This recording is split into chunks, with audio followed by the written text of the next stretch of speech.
À cet instant, quelque chose en lui changea. Ce n'était plus seulement Amina, la domestique. C'était une femme. Une femme mystérieuse, belle à sa manière, avec une force tranquille qui l'attirait irrésistiblement. « Et tu ne dors pas ?» demanda-t-elle sans lever les yeux, d'une voix douce. « Non, et toi ?» répondit-il maladroitement, réalisant aussitôt l'absurdité de sa question. Elle releva enfin la tête, un léger sourire aux lèvres. « Moi ? Je travaille, Kofi. Toi, tu es jeune, tu devrais être au lit. » Mais Kofi ne bougea pas. Il s'assit sur le canapé, observant Amina comme s'il la voyait pour la première fois. Il n'arrivait pas à détourner le regard. « Tu travailles toujours trop » dit-il finalement, cherchant une excuse pour prolonger la conversation. Amina haussa les épaules. « C'est mon travail. Et toi, pourquoi es-tu réveillée ? Les riches ne dorment-ils pas sur leurs problèmes comme tout le monde ?» Cette phrase, prononcée avec une pointe d'humour, le fit sourire. Mais il y avait une tension dans l'air, une tension qu'aucun des deux ne voulait nommer.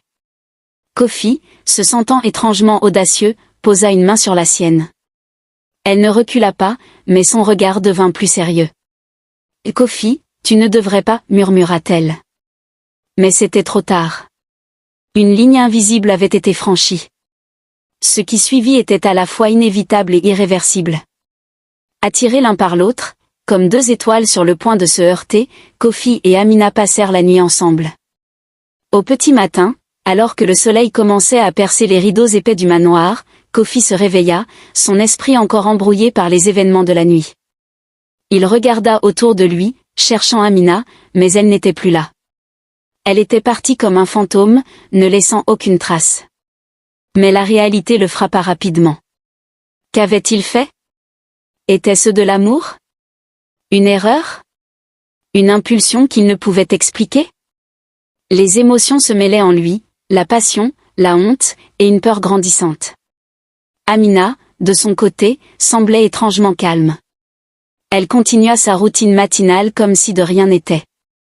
Quand elle croisa Kofi dans le couloir, elle lui adressa un léger sourire, mais rien dans son comportement ne trahissait la moindre émotion. Ce calme déconcertant fit naître un malaise chez Kofi. Il tenta de lui parler. « Là, Amina. Je suis désolée, je ne sais pas ce qui m'a pris. » Elle l'interrompit, son ton ferme mais sans colère. « Kofi, ce qui est fait est fait. Mais n'en parle à personne, d'accord ?» Il acquiesça, mais son cœur était lourd. Pourquoi était-elle si calme ?